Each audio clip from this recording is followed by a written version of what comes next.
Hello everyone welcome back to code meal. So இந்த வீடியோவில் இன்னைக்கு என்ன பார்க்க போறோம்னா லீட் கோட் சீரிஸ்ல புதுசாக ஒரு ப்ராப்ளம் சால்வ் பண்ண போறோம். அந்த கொஸ்டினோட நேம் என்ன பார்த்தீங்கன்னா மெஜாரிட்டி எலமெண்ட். இந்த கொஸ்டின் தான் இன்னைக்கு சால்வ் பண்ண போறோம். இந்த கொஸ்டின் வந்துட்டு கமெண்ட் செக்ஷன்ல ஒருத்தர் கேட்டிருந்தாரு. ஸோ அவங்களுக்காக தான் இந்த வீடியோ. ஸோ கொஸ்டின் என்ன கொடுத்துருக்காங்கன்னு சொல்லி பார்த்தலாம்.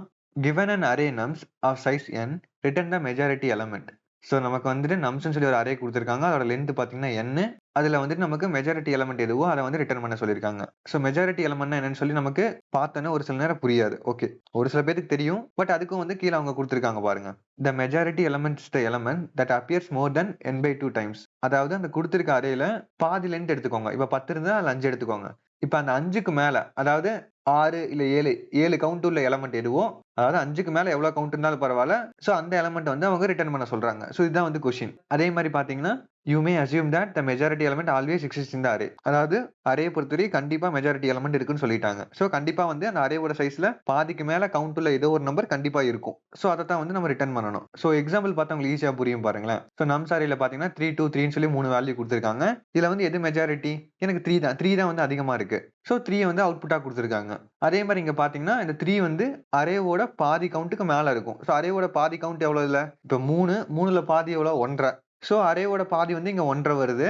பட் இங்க 3ஓட கவுண்ட் எவ்வளவு இருக்கு? 2 இருக்கு. சோ அந்த பாதிக்கு மேல இருக்குல்ல. சோ அத மட்டும் புரிஞ்சுக்கோங்க. இப்ப செகண்ட் எக்ஸாம்பிள் பாருங்களேன். இங்க வந்துட்டு மொத்தம் எத்தனை எலிமெண்ட் இருக்கு? 3 4 7 எலிமெண்ட் இருக்கு. இல்ல 2 தான் வந்து 4 டைம்ஸ் இருக்கு. சோ 7 பாதியால் 2ஆல் டிவைட் பண்ணீங்கன்னா எனக்கு 3.5 வரும். பட் எனக்கு 2ஓட கவுண்ட் 4 இருக்கு. சோ 3.5 விட அதிகம். சோ அதனால வந்து அவுட்புட்ல வந்து 2 ரிட்டர்ன் பண்ணிருக்காங்க. சரியா? சோ இந்த क्वेश्चन வந்துட்டு இந்த எக்ஸாம்பிள் பார்த்தா ஈஸியா புரியும். நம்ம எப்படி சால்வ் பண்ணலாம்னு சொல்லிட்டு.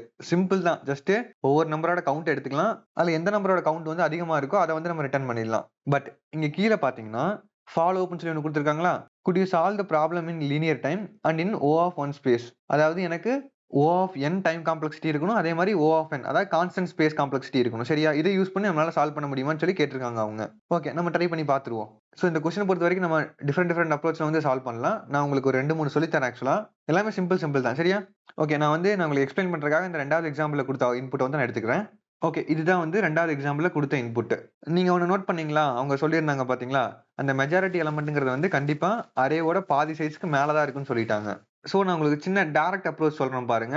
ஆக்சுவலா வந்து நம்ம இதை யூஸ் பண்ணி சால்வ் பண்ணலாம். அது வந்துட்டு நம்மளோட ரெக்யர்மெண்ட்டை ஃபில்ஃபில் பண்ணாது. அதாவது O of one space complexity அதே மாதிரி லீனியர் அண்ட் டைம்ல ஒர்க் ஆகாது. பட் இது தெரிஞ்சு வச்சுக்கோங்க. சரியா? சிம்பிளா சொல்றேன், புரியுதான்னு பாருங்க. இப்போ இங்க கொடுத்திருக்கக்கூடிய அரே வந்து நான் ஸ்டார்ட் பண்ணிக்கிறேன். சரியா? அப்ப என்ன ஆகும்? எனக்கு இந்த ஃபர்ஸ்ட் 1 எல்லாம் வந்து முன்னாடி வந்துரும். அடுத்தது 2 எல்லாம் பின்னாடி போயிரும். ஏன்னா அதாவது இன்கிரீசிங் ஆர்டர்ல வந்து எனக்கு அரே ஸ்டார்ட் ஆயிடும். இப்ப போயிட்டு நானு அரேவோட சென்டர்ல எனக்கு எந்த எலிமெண்ட் இருக்கோ அதை எடுத்தா போதுமா? அது எனக்கு கண்டிப்பா வந்து மேஜர் எலிமெண்டா, அதாவது மெஜாரிட்டி எலிமெண்டா தானே இருக்கும். ஏன்னா வந்து மெஜாரிட்டி எலிமெண்ட்ங்கிறது என்ன? அரேவோட பாதி சைஸ்க்கு மேல இருக்கும். அப்ப பாதி சைஸ்க்கு மேல இருக்குன்னா பாதியில என்ன இருக்கும்? கரெக்டா அந்த மெஜாரிட்டி எலிமெண்ட் தானே இருக்கும். சோ இது ஒரு அப்ரோச். இது உங்களுக்கு புரிஞ்சிருக்கும்னு நினைக்கிறேன். ரொம்ப சிம்பிள். கொடுத்திருக்க அரேவை நீங்க டைரக்டா ஸ்டார்ட் பண்ணிக்கோங்க. ஸ்டார்ட் பண்ண என்ன ஆகும்? எனக்கு அது அசெண்டிங் ஆர்டர்ல வந்துட்டு ஸ்டார்ட் ஆயிடும். சோ அசெண்டிங் ஆர்டர்ல ஸ்டார்ட் ஆனதுக்கு அப்புறம் நீங்க நடுவுல மிடில் எலிமெண்ட் எதுவோ அதை எடுத்தீங்கன்னா அது கண்டிப்பா மெஜாரிட்டி எலிமெண்டா தான் இருக்கும். ஏன்னா அவங்க டைரக்டா குடுத்துட்டாங்க. அந்த மெஜாரிட்டி எலிமெண்ட் வந்து அரேவோட பாதி சைஸ்க்கு மேல தான் இருக்குன்னு சொல்லிட்டு. பாதி சைஸ்க்கு மேலனா பாதியில என்ன இருக்கும்? அது இந்த பக்கம் இருந்து வந்தாலும் சரி, இல்ல இந்த பக்கம் இருந்து வந்தாலும் சரி, எந்த பக்கம் பார்த்தாலும் கண்டிப்பா பாதியில அந்த மெஜாரிட்டி எலிமெண்ட் தான் இருக்கும். ஏன்னா அது பாதிக்கு மேல இருக்க போகுது. இப்ப இங்க பாருங்க, இதுல எது மிடில்னு பாத்தீங்கன்னா இந்த 2 தான் மிடில். சோ எனக்கு 2 தான் பாத்தீங்கன்னா மெஜாரிட்டி எலிமெண்ட் கூட. சோ அதான் நான் சொல்ல வரேன். சரியா? சோ இது வந்து one way of approach. But இப்படி பண்ணா எனக்கு என்ன ஆகும்? எனக்கு வந்து ஸ்பேஸ் காம்ப்ளெக்சிட்டி வந்து O of 1 கிடைச்சிரும். ஏன்னா வந்து நம்ம எக்ஸ்ட்ரா ஸ்பேஸ் இது யூஸ் பண்ண போறோம்ல. குடுத்திருக்க அரே அப்படியே நம்ம ஸ்டார்ட் பண்ண போறோம். ஓகே. பட் அரேவை ஸ்டார்ட் பண்றதுக்கு டைம் காம்ப்ளெக்சிட்டி என்ன ஆகும்? எனக்கு n log n எடுக்கும். சோ எனக்கு டைம் காம்ப்ளெக்சிட்டி வந்து O of n log n க்கு போயிடும். பட் அவங்க என்ன சொல்லிட்டாங்க? லீனியர் ரன் டைம்னு சொல்லிட்டாங்க. அப்ப எனக்கு O of n தான் இருக்கணும். ஞாபகம் வச்சுக்கோங்க. சோ எனக்கு இந்த டைம் காம்ப்ளெக்சிட்டி வந்து நம்மளோட தேவையான டைம் காம்ப்ளெக்சிட்டியை ஃபுல்ஃபில் பண்ணல. சோ இந்த அப்ரோச் வந்து நம்ம சூஸ் பண்ண வேண்டாம். சோ இத வந்துட்டு நம்ம வேற எந்த அப்ரோச்ல வந்து சால்வ் பண்ண முடியும்? சிம்பிளா யோசிங்க. இங்க இருக்க எல்லா நம்பரோட கவுண்ட்டையும் கண்டுபிடிச்சு அதுல எந்த கவுண்ட் வந்து அதிகமா இருக்கோ அந்த நம்பரை நம்ம ரிட்டர்ன் பண்ண முடியுமா? ஃபார் எக்ஸாம்பிள் இப்ப இங்க பாருங்க, 2ஓட கவுண்ட் இங்க மொத்தம் எவ்வளவு இருக்கு? 2 வந்துட்டு மொத்தம் 4 டைம் இருக்கு. 1 வந்து 3 டைம் இருக்கு. சோ இதுல வந்து எனக்கு கவுண்ட் எது வந்து அதிகமா இருக்கு? 4 தான் அதிகம். சோ 4ஓட கீ என்ன? 2. சோ 2 வந்து ரிட்டர்ன் பண்ணிடலாமா? பட் எனக்கு இந்த இடத்துல வந்துட்டு ஒவ்வொரு நம்பரோட கவுண்ட்ட வந்து ஒரு இடத்துல ஸ்டோர் பண்ணி வைக்கணும். அப்பதான் வந்துட்டு அதுல எந்த கவுண்ட் வந்து அதிகமா இருக்குன்னு சொல்லி கண்டுபிடிக்க முடியும். இப்ப எக்ஸாம்பிளுக்கு நம்ம கவுண்ட்ட வந்து இந்த மாதிரி ஒரு நம்பர் அதோட கவுண்ட்ட ஸ்டோர் பண்றதுக்கு எந்த மாதிரி கலெக்ஷன் வந்து சூஸ் பண்ணலாம்? டிக்ஷனரி சூஸ் பண்ணலாம். அதான் வந்து ஈஸியா இருக்கும் நமக்கு ஸ்டோர் பண்றதுக்கு. இப்போ எக்ஸாம்பிளுக்கு நான் ஒரு டிக்ஷனரி கிரியேட் பண்ணிக்கிறேன். இப்போ டிக்ஷனரிக்குள்ள ஃபர்ஸ்ட் ஒவ்வொரு நம்பரா ஃபர்ஸ்ட் நான் 2 எடுத்துக்கிறேன். 2 ஓட கவுண்ட் எவ்வளோ ஸ்டார்டிங்ல வந்து 1. அடுத்து இன்னொரு 2 போறேன். ஸோ இதோட கவுண்ட் வந்து நான் 2ன்னு மாத்திக்கிறேன். இப்போ 1 இன்க்ரீஸ் பண்ணிக்கிறேன். அடுத்து 1 1ஓட கவுண்ட் இப்போ ஸ்டார்டிங் ஸோ 1ன்னு போட்டுக்கிறேன் இப்போ புதுசா. அடுத்து இந்த இதை எடுத்தா வந்து மறுபடியும் 1 ஸோ 1 இன்க்ரீஸ் பண்ணிக்கிறேன். அடுத்து இன்னொன்று இன்க்ரீஸ் பண்ணிக்கிறேன். அடுத்து 2 இன்னொன்று இன்க்ரீஸ் பண்ணிக்கிறேன். அடுத்து இன்னொன்று ஸோ இன்க்ரீஸ் பண்ணிக்கிறேன். மொத்தம் வந்து எனக்கு எல்லா நம்பரோட கவுண்ட் வந்து கிடைச்சிரும். ஸோ இதில் எந்த கவுண்ட் அதிகமா இருக்கோ நான் அதை எடுத்து அதோட கீ என்னவோ அதை நான் ரிட்டர்ன் பண்ணிடலாம். ஸோ இது வந்து ஒரு அப்ரோச். ஸோ இப்படி போனா எனக்கு என்ன ஆகும், நான் எல்லா நம்பரையும் வந்துட்டு ஒவ்வொரு டைம் தான் செக் பண்ணுவேன். ஸோ எனக்கு லீனியர் ரன் டைம் கிடைச்சிரும். பட் எனக்கு ஸ்பேஸ் காம்ப்ளெக்சிட்டி பொறுத்து எனக்கு என்ன ஆகும், நம்ம அடிஷனலா வந்து ஒரு டிக்ஷனரி யூஸ் பண்றோம். ஸோ அப்படி டிக்ஷனரி யூஸ் பண்றப்ப எனக்கு அடிஷனலா ஒரு ஸ்பேஸ் வந்து தேவைப்படுது. அதனால ஸ்பேஸ் காம்ப்ளெக்சிட்டி மறுபடியும் வந்துட்டு O of n-க்கே போயிடும். பட் எனக்கு O of 1 ஸ்பேஸ் வேணும். சரியா, அதாவது கான்ஸ்டன்ட் ஸ்பேஸ் வேணும். இது எப்படி நம்ம கொண்டு வரலாம்? ஸோ நமக்கு வந்து ஆல்ரெடி தெரிஞ்ச 2 அப்ரோச் நம்ம சூஸ் பண்ணா அவங்க கொடுத்த கன்ஸ்ட்ரெயினை வந்து நம்மளால ஃபாலோ பண்ண முடியல. ஒரு டைம் வந்து எனக்கு டைம் காம்ப்ளெக்சிட்டி அதிகமா போகுது, ஒரு டைம் வந்து எனக்கு ஸ்பேஸ் காம்ப்ளெக்சிட்டி அதிகமா போகுது. இப்போ 2ஐயும் கம்மி பண்றதுக்கு நம்ம என்ன பண்ணலாம்? அவங்க கொடுத்திருக்க கொஸ்டினே வந்துட்டு இன்னொரு வாட்டி நல்லா தெளிவா ரீட் பண்ணி பாருங்க. என்ன கொடுத்திருக்காங்க, அந்த மெஜாரிட்டி எலமெண்ட் வந்து அரேவோட பாதி சைஸ்க்கு மேல இருக்குன்னு சொல்லிட்டாங்க. சோ எனக்கு வந்துட்டு இப்போ ஒரு 10 எலமெண்ட் இருக்குன்னா அதுல மினிமம் எனக்கு 6 எலமெண்ட் ஆச்சும் எனக்கு மேஜர் எலமெண்ட், அதாவது மெஜாரிட்டி எலமெண்டா தான் இருக்கும். ஏன்னா அதுதான் பாதிக்கு மேல. பாதினா வந்து 5, பாதிக்கு மேலனா வந்து 6. சோ இந்த இடத்துல இருந்து நமக்கு என்ன தெரியுது, கொடுத்திருக்கக்கூடிய அரேல வந்து மெஜாரிட்டி எலமெண்ட்டை தவிர மீதி இருக்கக்கூடிய நம்பர் வந்து நம்ம மெஜாரிட்டி எலமெண்ட் கவுண்ட்டை விட கம்மியா தான் இருக்கும். இப்போ எக்ஸாம்பிளுக்கு இங்கே இந்த எக்ஸாம்பிளே பாருங்களேன். இதுல வந்து 2ஓட கவுண்ட் பாத்தீங்கன்னா 4 இருக்கு. சோ 2 வந்துட்டு 4 டைம் இருக்கு, 1 வந்து 3 டைம் தான் இருக்கு.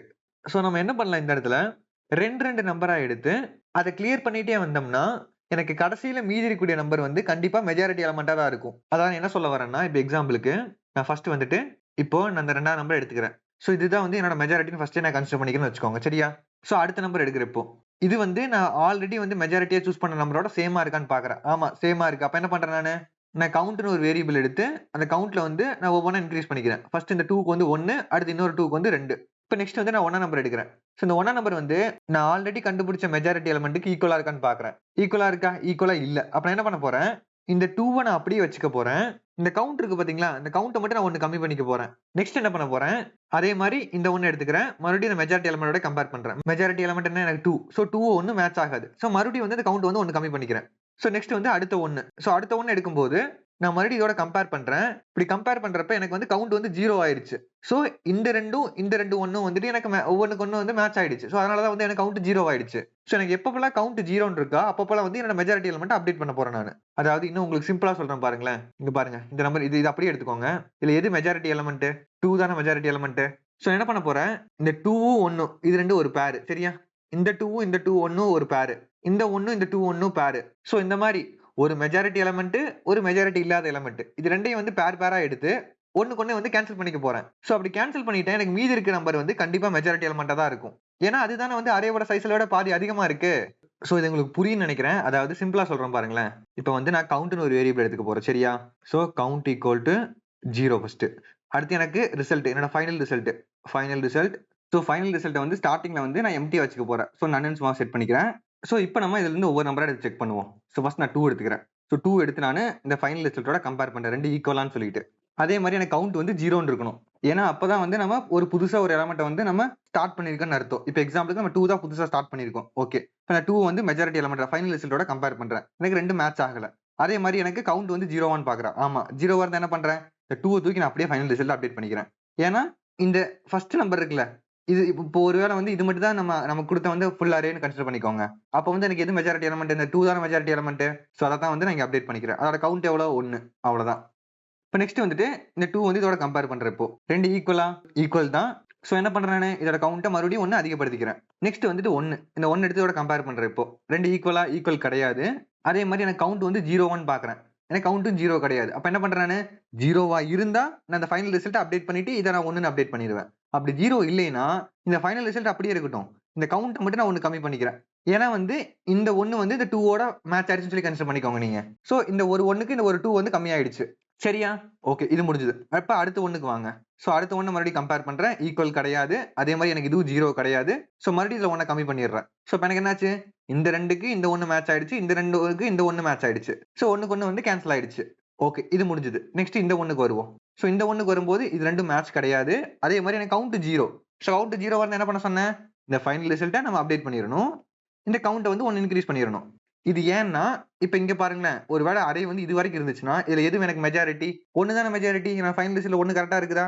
ஸோ இது எப்படி வந்ததுன்னா மெஜாரிட்டி எலமெண்ட் எதுவோ அதை வந்து நம்ம நான் மெஜாரிட்டி எலமெண்டோட கேன்சல் பண்றோம் அவ்வளவுதான். இந்த 2வையும் 1 எடுத்து நம்ம கேன்சல் பண்ணிடுறோம். இந்த 2 1 எடுத்து கேன்சல் பண்ணிடுறோம். ஸோ மீதி இருக்கக்கூடிய எலமெண்ட் வந்து கண்டிப்பா மெஜாரிட்டியா தான் இருக்கும். ஏன்னா அது பாதிக்கு மேல இருக்க போகுது. ஸோ இதைத்தான் வந்து நம்ம அங்க பண்ண போறோம். இப்போ எக்ஸாம்பிளுக்கு இப்போ இந்த 1ஓட வேலை முடிஞ்சுதா? இப்போ பாருங்களேன். இப்போ அடுத்து 2 எடுக்கிறேன் நான். இந்த 2 இதை கம்பேர் பண்றேன். ரெண்டும் எனக்கு மேட்ச் ஆகல. இந்த கவுண்ட் வந்து 0 பாக்குறேன். 0 இல்லைன்னா என்ன பண்ணணும்? நான் இதை கம்மி பண்ணிடணும். ஸோ எனக்கு 0 மாத்திக்கிறேன். அப்ப என்னாச்சு? இந்த 1க்கு இந்த 2 வந்து கேன்சல் ஆயிடுச்சு. அவ்வளவுதான். பாருங்க புரியுதா? இப்போ நெக்ஸ்ட் நான் 2க்கு வரேன். 2 வந்து இதோட கம்பேர் பண்றேன். எனக்கு மேட்ச் கிடையாது. பட் எனக்கு கவுண்ட் வந்து 0. ஸோ என்ன பண்ணலாம்? இதை 2ன்னு மாத்திட்டு இதை 1ன்னு அப்டேட் பண்ணிடுறேன். அவ்வளவுதான். ஸோ இதுல இருக்கக்கூடிய எல்லா நம்பரையும் செக் பண்ணியாச்சு. என்னோட ரிசல்ட்டும் அப்டேட் ஆயிடுச்சு. ஏன்னா ஃபைனல் ரிசல்ட் எவ்வளோ? 2. அவ்வளவுதான். இதுதான் வந்து என்னோட ஃபைனல் ரிசல்ட். ஸோ புரியுதா நம்ம என்ன பண்றோம்னு? ஸோ இந்த மாதிரி ஞாபகம் வச்சுக்கோங்க. அவ்வளவுதான். இப்போ எக்ஸாம்பிளுக்கு ஒரு 3 நம்பர் இருக்கு. இந்த ஃபர்ஸ்ட் எக்ஸாம்பிள் நம்ம எடுத்துக்குவோம். 3 2 3 இருந்தது இல்ல. ஸோ இதை அப்படியே நான் எடுத்துக்கிறேன். ஸோ 3 2 3. இப்போ இதுல எது வந்து எனக்கு மெஜாரிட்டி எலமெண்ட்? 3 தான் மெஜாரிட்டி எலமெண்ட். நமக்கு பார்த்தா தெரியுது. ஓகே. பட் இந்த ப்ரோக்ராமா போடுறப்ப என்ன பண்ண போறோம் நம்ம? இந்த 3க்கு இந்த 2 வந்து நம்ம கேன்சல் பண்ணிடுறோம். அதாவது 1 பேர் பண்ணி அந்த ரெண்டு கவுண்ட் வந்து ஈக்குவலா இருக்க மாதிரி கன்சிடர் பண்ணிக்கிறோம். இந்த 1க்கு இந்த 1 எனக்கு மேட்ச் ஆயிடுச்சு. அவ்வளவுதான். இப்போ நெக்ஸ்ட் வந்து இந்த 3 எடுத்துக்கிறேன். இந்த 3க்கு வந்து பேர் எதுவுமே இல்ல. அப்ப இதுதான் வந்து எனக்கு எக்ஸ்ட்ரா இருக்கு. எக்ஸ்ட்ரா இருந்தாவே என்ன அர்த்தம் எனக்கு? அதுதான் மெஜாரிட்டி எலமெண்ட் அர்த்தம். சோ இந்த 3 தான் வந்து எனக்கு ஃபைனல் ரிசல்ட். அவ்வளவுதான். இதுதான் வந்து நம்ம இங்க பண்ண போறோம். சரியா? ஓகே. நம்ம இதுக்கான கோடு பாப்போம். உங்களுக்கு ஈஸியா புரிஞ்சிரும் பாருங்க. ஓகே. நம்ம என்ன பண்ணணும் ஃபர்ஸ்ட்? ஃபைனல் ரிசல்ட்ட ஸ்டோர் பண்றதுக்கு நான் ஃபைனல் ரிசல்ட்னு சொல்லி ஒரு வேரியபிள் எடுத்துக்கிறேன். இதுல வந்து நான் நன்னு சொல்லி செட் பண்ணிடுறேன். ஏன்னா ஸ்டார்டிங்ல எனக்கு எதுவுமே இருக்காது. அடுத்து கவுண்ட் வந்து எனக்கு ஸ்டார்டிங்ல 0. நெக்ஸ்ட் என்ன பண்ணணும்? இந்த நம்ஸ்ல இருந்து ஒவ்வொரு நம்பரா எடுக்கணும். சோ ஃபார் நம் இன் நம்ஸ் ஒவ்வொரு நம்பரா எடுத்துக்கிறேன். எடுத்துட்டு இந்த கவுண்ட் வந்து நான் 0 1 பாக்குறேன். ஏன்னா 0வா இருந்துச்சுன்னா அதுதான் வந்து எனக்கு புது element, starting element. So if count double equal to 0வா இருந்தா என்ன பண்ணலாம்? நான் இந்த ஃபைனல் ரிசல்ட் அப்டேட் பண்ணிடலாம் நம்ம. So final result equal to என்னோட நம்பர். அதாவது ஃபர்ஸ்ட் வந்து எனக்கு 2 எடுப்போம். 2 எடுக்கும்போது எனக்கு கவுண்ட் வந்து 0 இருக்கும். சோ எனக்கு ஃபைனல் ரிசல்ட் 2ன்னு ஸ்டோர் ஆயிரும். இந்த கவுண்ட்டை வந்து நம்ம 1 இன்க்ரீஸ் பண்ணிக்கலாம். எப்ப நம்ம டிக்ரீஸ் பண்ணணும்? இந்த நம்பரும் இந்த ஃபைனல் ரிசல்ட்டும் மேட்ச் ஆகாம இருந்தா நம்ம அப்ப டிக்ரீஸ் பண்ணணும். சோ அதுக்கு வந்து தனியா ஒரு கண்டிஷன் எழுதிக்கிறேன் பாருங்க இங்க. இந்த கண்டிஷன் அப்படியே இருக்கட்டும். இங்க பாருங்க இது புரியுதான்னு பாருங்க. இஃப் நம்பர் என்னோட ஃபைனல் ரிசல்ட்டுக்கு மேட்ச் ஆகுதான்னு பாக்குறேன். மேட்ச் ஆச்சுன்னா கவுண்ட் பிளஸ் ஈக்குவல் டு 1. இது புரியுதான்னு பாருங்க. அப்படி மேட்ச் ஆகலைன்னா else count minus equal to 1. அவ்வளவுதான். இது புரியுதான்னு பாருங்க. அவ்வளவுதான். Simple answer. சோ ஃபர்ஸ்ட் எடுத்தனே வந்து எனக்கு 2 இருக்கும். 2 வந்து எனக்கு இங்க கவுண்ட் வந்து 0 இருக்கும். சோ 2 வந்து இங்க செட் ஆயிடும். இப்போ எனக்கு இந்த 2வும் ஃபைனல் ரிசல்ட் சேமான்னு பாக்குது. ஆமா சேமா இருக்க போது. சோ கவுண்ட் வந்து நான் 1 இன்க்ரீஸ் பண்ணிக்கிறேன். ஓகே. நெக்ஸ்ட் வந்துட்டு மறுபடியும் ஒரு 2. சோ எனக்கு கவுண்ட் வந்து இப்போ 0 கிடையாது. சோ நான் இந்த பார்ட்ட நான் விட்டுறேன். ஏன்னா சேம் எலிமெண்டா இருக்கும். கவுண்ட் எனக்கு 0 இருந்தா மட்டும்தான் அது கண்டிப்பா ஒரு புது எலிமெண்டா இருக்க முடியும். ஞாபகம் வச்சுக்கோங்க. அதாவது மேட்ச் இல்லாம இருக்க முடியும். சோ அதத்தான் வந்து நம்ம இங்க பண்ணிருக்கோம். சரியா? நான் இங்க என்ன சொல்லி கொடுத்தேன்னா அது அப்படியே எனக்கு அங்க ஃபாலோ பண்ணிருக்கேன். அவ்வளவுதான். நீங்க பெருசா இது கன்ஃபியூஸ் ஆகிக்க வேண்டாம். எனக்கு கவுண்ட் எப்பப்பெல்லாம் 0 இருக்கோ அப்பெல்லாம் என்னோட ஃபைனல் ரிசல்ட் அப்டேட் பண்ணிக்கிறேன். எனக்கு எப்பப்பெல்லாம் ஃபைனல் ரிசல்ட்டும் இந்த நம்பர் மேட்ச் ஆகலையோ அப்பப்பெல்லாம் வந்து கவுண்ட் 1 கம்மி பண்ணிக்கிறேன். இல்லைன்னா இன்க்ரீஸ் பண்றேன். அவ்வளவுதான். சோ இதுதான் வந்து இங்க பண்ணிருக்கேன். சோ அவ்வளவுதான். நம்ம மொத்த கோடு முடிஞ்சது. நம்ம டைரக்டா வந்து ரிசல்ட் ரிட்டர்ன் பண்ணிடலாம். Result return final result. அவ்வளவுதான். சோ ரன் பண்ணி பார்க்கலாமா? ஓகே. எனக்கு அக்செப்ட் ஆயிடுச்சு. நம்ம ஃபுல் கோடு ஃபுல் டெஸ்ட் கேஸ் சப்மிட் பண்ணி பார்ப்போம். ஓகே. எனக்கு வந்து சக்சஸ் ஆயிடுச்சு. அதே மாதிரி டைம் காம்ப்ளெக்சிட்டி பாத்தீங்கன்னா O ஆஃப் n தான் இருக்கும். ஸ்பேஸ் காம்ப்ளெக்சிட்டி O ஆஃப் 1 தான் இருக்கும். ஏன்னா வந்து நம்ம எக்ஸ்ட்ரா ஸ்பேஸ் எதுவுமே யூஸ் பண்ணல. இது ரெண்டுமே வந்து O ஆஃப் 1 ஸ்பேஸ் தான். நம்ம ஏதாவது ஒரு கலெக்ஷன் யூஸ் பண்ணாதான் வந்து அது O ஆஃப் n க்கு போகும். சோ இது O ஆஃப் 1 தான். சரியா? அதே மாதிரி நான் எல்லா நம்பரையும் வந்து நம்ம ஒரு வாட்டி தான் ஆக்சஸ் பண்ணிருக்கோம். So O of n time complexity. So அவ்வளவுதான் இந்த கொஸ்டினை பொறுத்த வரைக்கும். இது உங்களுக்கு புரிஞ்சிருக்கும் நான் நம்புறேன். ரொம்ப ஈஸியான கொஸ்டின். அதே மாதிரி நம்ம நிறைய அப்ரோச்சஸ் வச்சு இது சால்வ் பண்ண முடியும். பட் அவங்க கொடுத்த ரெக்யர்மெண்ட்டை ஃபில்ஃபில் பண்றதுக்கு நம்ம ஒரு ஆப்டிமைஸான ஒரு அப்ரோச்சை சூஸ் பண்ணி நம்ம சால்வ் பண்ணிருக்கோம். சரியா? சோ அவ்வளவுதான் இந்த வீடியோ பொறுத்த வரைக்கும். இதுல ஏதாவது டவுட்ஸ் இருந்தா வந்து நீங்க கமெண்ட் செக்ஷன்ல கேளுங்க. நான் உங்களுக்கு இன்னும் கொஞ்சம் தெளிவா எக்ஸ்பிளைன் பண்றேன். சோ இதே மாதிரி நெக்ஸ்ட் வீடியோல பாக்குற வரைக்கும் good bye friends. Have a nice day.